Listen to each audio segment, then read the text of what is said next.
Nous avons comme texte ce matin l'Évangile de Jean au tout début, premier chapitre. On prend les 14 premiers versets du premier chapitre de Jean.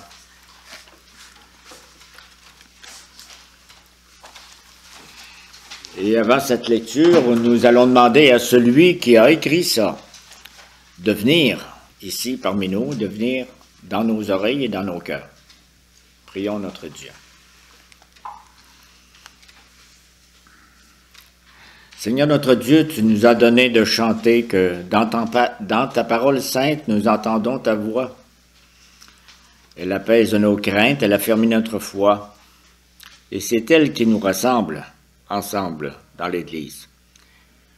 Seigneur, cette parole, c'est plus que des mots, c'est plus que des sons. Cette parole, c'est ton Fils qui envoie son esprit. Seigneur, nous avons besoin à la fois que ton esprit soit envoyé et nous avons besoin que nous recevions pleinement ton esprit pour écouter ta voix. En Jésus, ton Fils. Amen.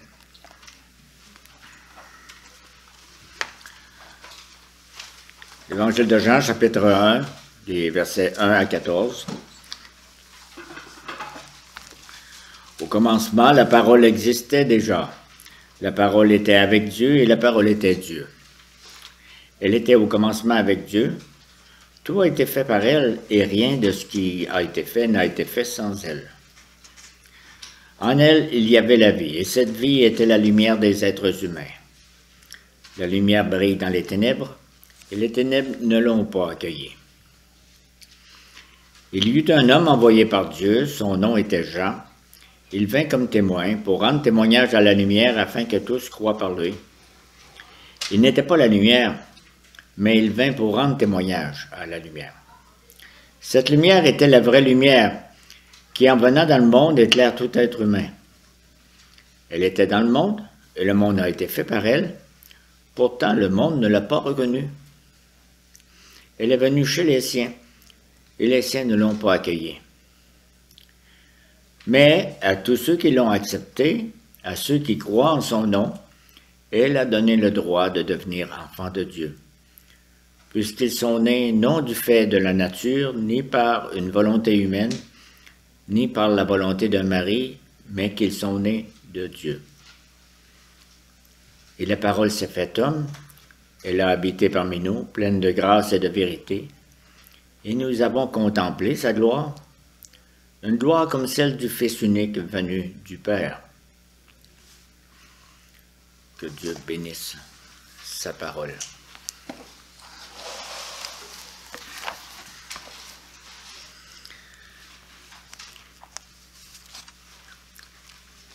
Il y a un chant avec des paroles un peu étranges qui nous est proposé dans nos recueils.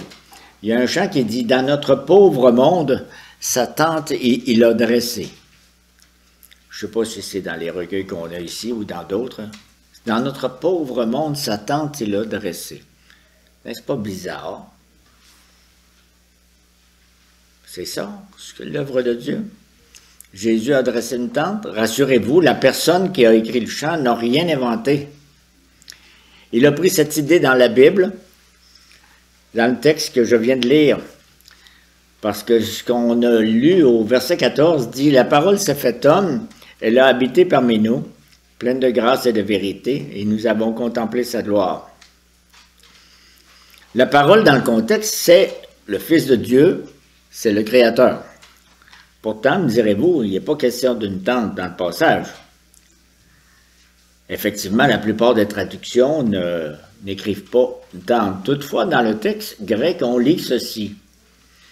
La parole a été faite chair et elle a dressé sa tente parmi nous. Le verbe grec signifie bien dresser sa tente. C'est sûr que ici, quand on dit quelqu'un qui vient habiter dans notre quartier, c'est quelqu'un qui a vu un agent d'immeuble, puis qui a fait donner un versement, puis il a marqué un panneau vendu sur la plaque. Quelqu'un qui a habité parmi nous, quelqu'un qui a fait sa tente parmi nous. Le verbe grec signifie vraiment dresser sa tente. Est-ce que ça veut dire, comme les enfants l'ont entendu, que Jésus aurait fait du camping? Je ne sais pas si Jésus a déjà dormi sous la tente. En tout cas, quand il est né, c'était une grange. Et puis on l'a déposé dans une mangeoire, et ça devait piquer un peu les bouts de foin, là, de paille. Mais la Bible nous dit pourtant que Jésus a bel et bien dressé sa tente. Il l'avait déjà fait même dans le ventre de Marie, sa mère. Imaginez, dresser sa tente. Et puis quand il est né et durant toute sa vie sur terre, il vivait sur deux pattes comme dans une tente, nous dit l'apôtre Jean. Qu'est-ce que ça veut dire? Jean l'évangéliste n'a pas inventé ce terme-là, lui non plus, mais il l'a utilisé pour commencer son verset 14.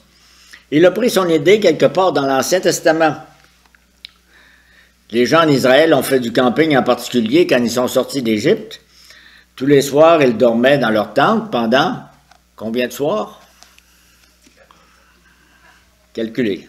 En tout cas, il y en a qui calculent vite, mais essayez de calculer dans vos êtres, de vous glisser sous la tente, ce soir, demain soir, durant 40 ans. C'était pas pour des vacances d'été, c'était pour leur pérégrination jusque dans la terre promise.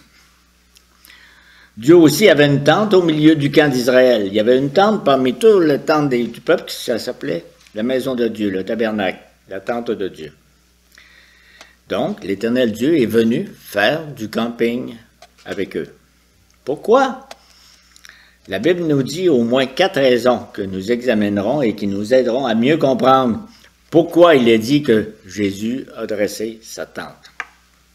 Ces 4 raisons que vous avez dans votre feuillet d'avoir dressé la tente se résument en 4 mots. Ça va être simple. Sainteté, rencontre, sacrifice et guide. D'abord, sainteté. C'est très clair. Quelque chose qui va voir là. La tente de la rencontre avec Dieu dans l'Ancien Testament était une tente très spéciale. Dieu lui-même avait ordonné à Moïse sa fabrication. Elle a été confectionnée avec or à partir de matériaux fins, tels que l'or fin et les tissus spéciaux ornés de belles broderies. Vous irez voir la description, vous direz, il y a 3500 ans, on faisait ça. Des broderies plus belles que nos décorations de Noël. Et cette tente, dressée au milieu du camp d'Israël, était différente de toutes les autres tentes. C'est un endroit spécial, un lieu très saint. Tu cognes avant d'entrer, de façon très solennelle. Personne n'avait le droit d'y entrer sous peine de mort, excepté une personne, une fois dans l'année. Le souverain sacrificateur, le jour de l'expiation. La tente de la rencontre est entourée d'un parvis, lui-même entouré d'une clôture. Cette clôture montrait au peuple de Dieu que son Dieu qui demeure dans cette tente, il est saint. Il est à part. Il n'est pas comme les autres.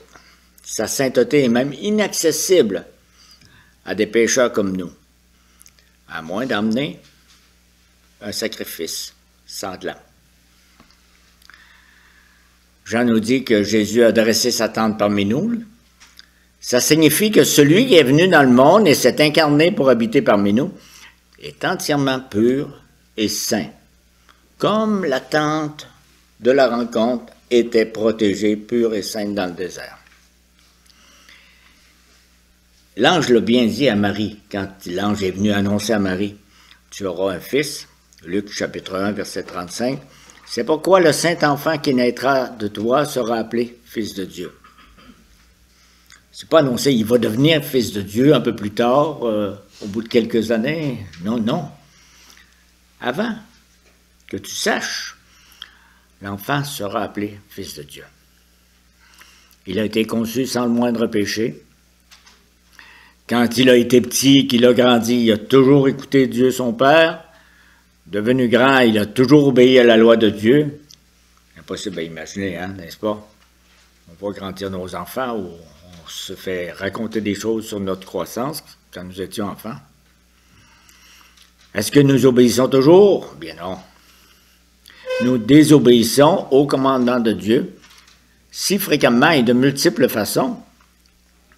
Et Jésus était tout à fait comme nous. Il jouait avec ses amis dehors. Il travaillait avec son papa, sa maman. Il est né, il a grandi.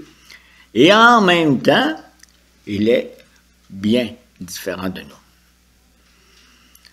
Son cœur et son corps sont restés purs, sans jamais pécher.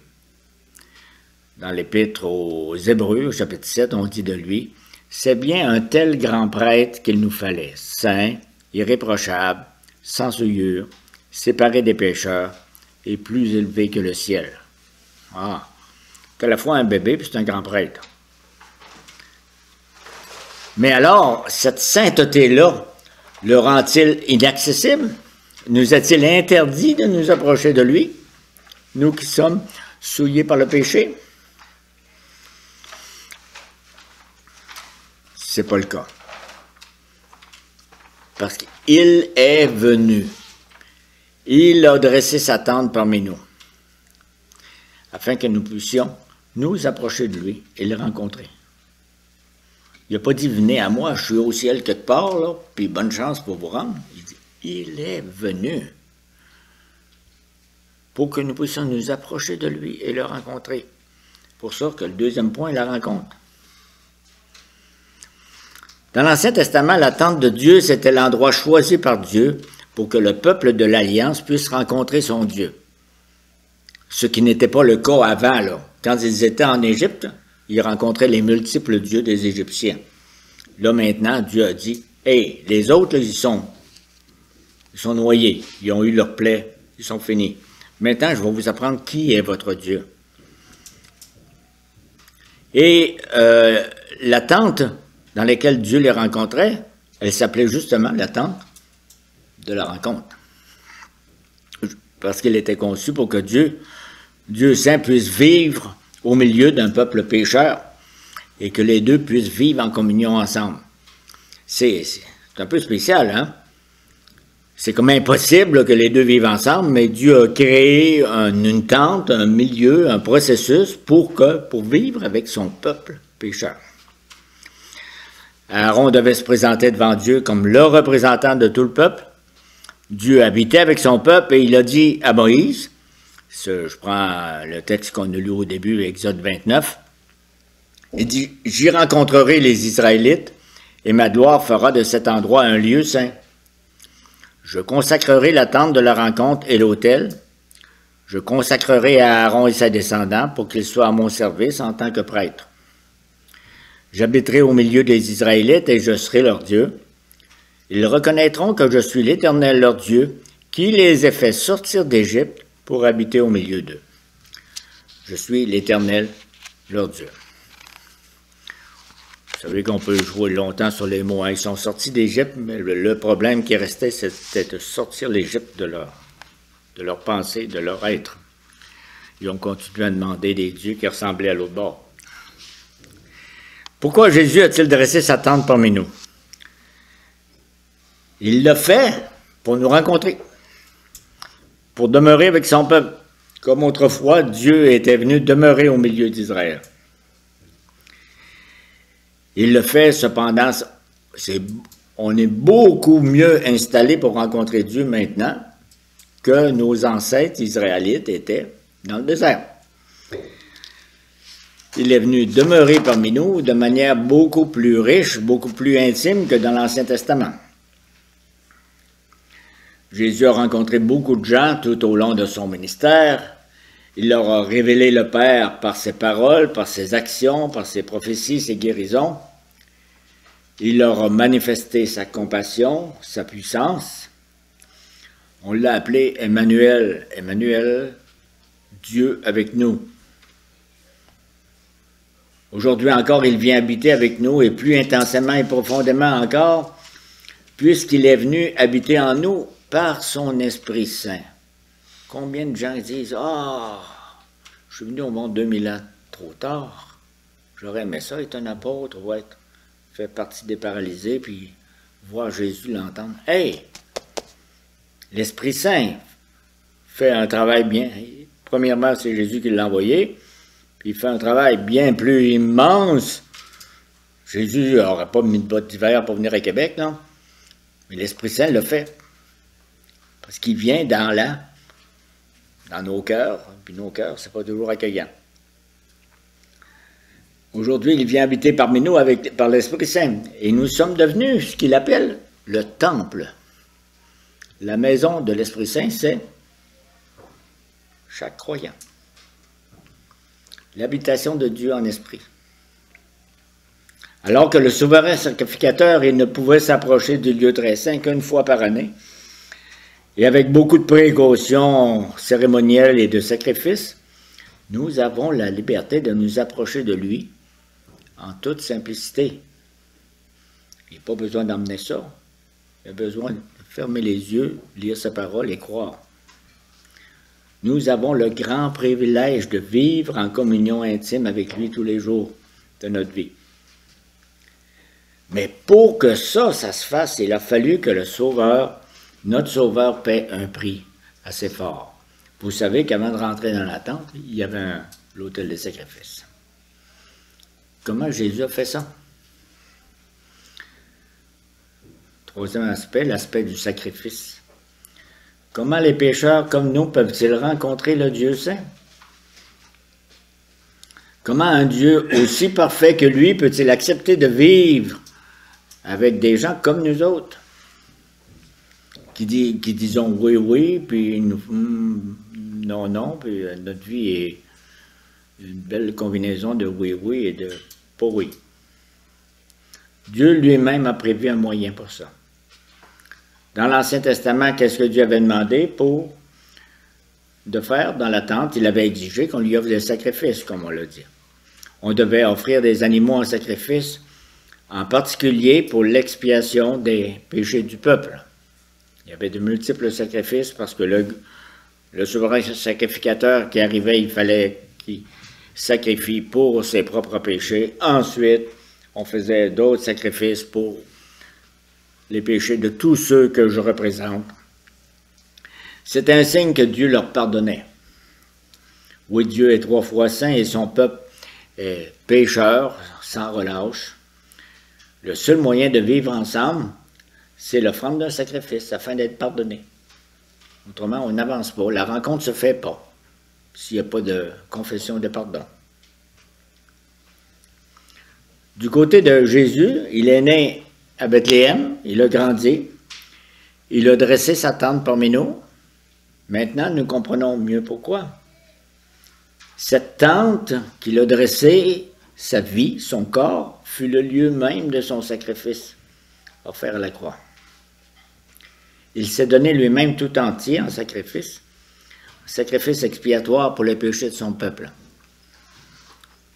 La naissance de Jésus n'a aucun sens si nous oublions sa mort sacrificielle sur la croix. Moi, j'ai toujours pensé que dans une crèche de Noël, il y avait un crucifix pas loin. En tout cas, une représentation de la croix. Et de ce bébé-là sera le corps sur la croix. C'est lié ensemble. S'il a pris notre chair, c'est pour faire notre expiation. Il est impossible de rencontrer Dieu et de vivre avec lui, sauf en croyant au sacrifice de Jésus qui nous lave de tous nos péchés. C'est impossible d'avoir un petit enfant et de dire, lui, il va nous laver de toutes nos fautes. Donc, c'est nous autres qui changent les couches. C'est nous autres qui lavent les bébés.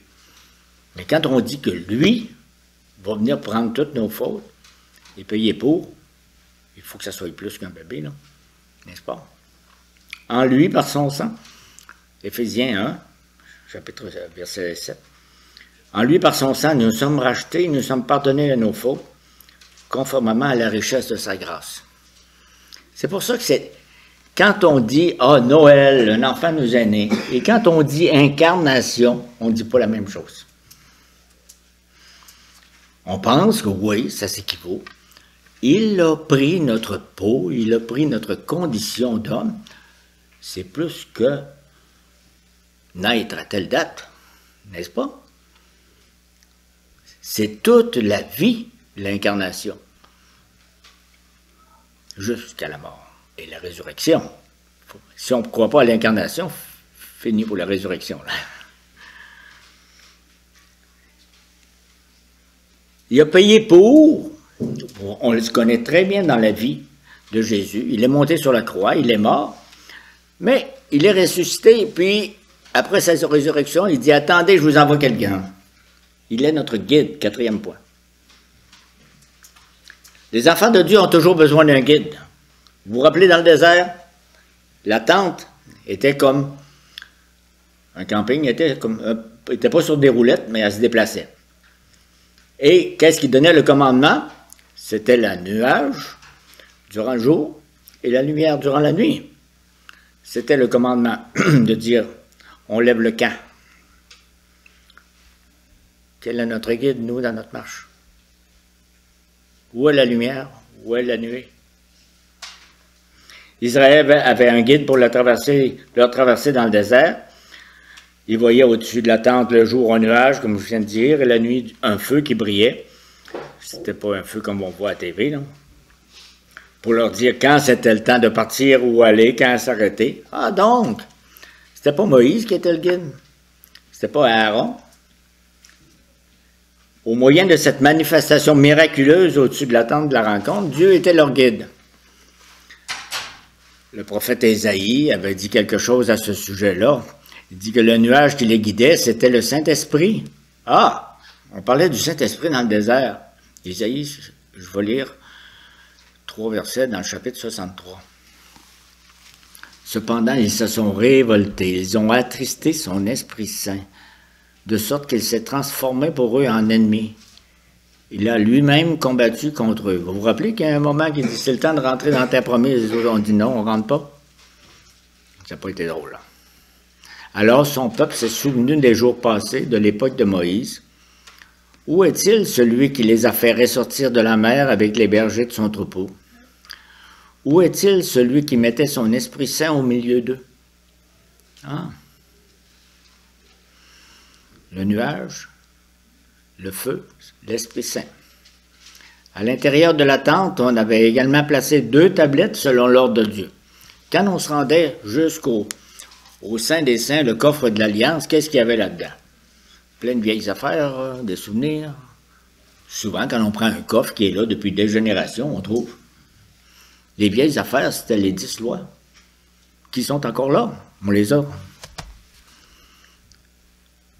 Sur cette tablette étaient inscrits les 10 commandements, les 10 paroles de l'Alliance pour guider son peuple par sa parole. Ces commandements enseignaient au peuple de l'Alliance comment aimer Dieu et comment aimer les autres. Cette parole-là est toujours notre parole. Et vous vous rappelez, quand il y a eu des rencontres de Jésus avec les maîtres de cette loi, il est écrit, qu'est-ce que tu en penses? Vous irez voir dans l'Évangile de Matthieu comment Jésus a considéré ces 10 paroles. Est-ce que Jésus a dit, ça ne sert plus à rien? Vous irez voir, c'est notre guide, ces 10 paroles. Donc Jésus est venu à Noël, il a vécu sur terre, il est monté au ciel, il règne aujourd'hui à la droite du Père. Pourquoi il a fait tout ça? Il fait tout ça pour être notre guide. Il nous guide tous les jours. Aujourd'hui, on se promène, puis on regarde les conditions de météo, on a peur de glisser sur la glace. On ne voit pas de feu ni de fumée au-dessus de nous pour trouver la bonne adresse. Alors, comment est-ce qu'il fait pour nous guider aujourd'hui? Est-ce qu'il s'est inscrit dans notre GPS pour nous guider? Il le fait par sa parole et par son esprit, au moyen de la proclamation de sa parole combinée à la lumière de son Esprit Saint, qui lui, il n'y a pas de gros gyrophare pour dire si j'arrive, je m'en viens, parce qu'il travaille dans nos cœurs. C'est comme certains, quand on va dans certains repas, tiens, j'ai de la misère avec ce mets-là, cette viande-là, j'ajoute quelque chose, un verre d'eau ou du sel, du poivre. le Saint-Esprit va la faire passer, la parole. C'est sûr. Oui, Jésus a dressé sa tente parmi nous. Qu'est-ce que ça signifie? Son incarnation nous montre qu'il est saint, il est parfaitement juste et saint. Elle nous montre également qu'il est venu pour nous rencontrer, nous côtoyer, vivre avec nous. Elle nous enseigne aussi qu'il est venu dans ce monde pour se donner en sacrifice afin d'expier tous nos péchés.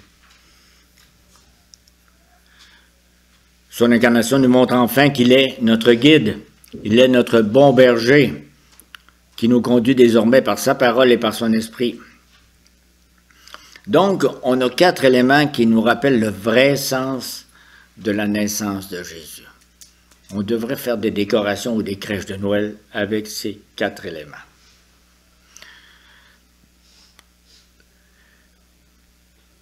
Marchons devant Dieu avec crainte. Il est saint. Il déteste le péché. Venons à lui. Il aime nous rencontrer et vivre avec nous. Remercions-le pour son pardon et pour la paix d'être libérés de la dette du péché. Et suivons notre guide avec joie partout où il nous conduira, jusque dans l'éternité. Amen.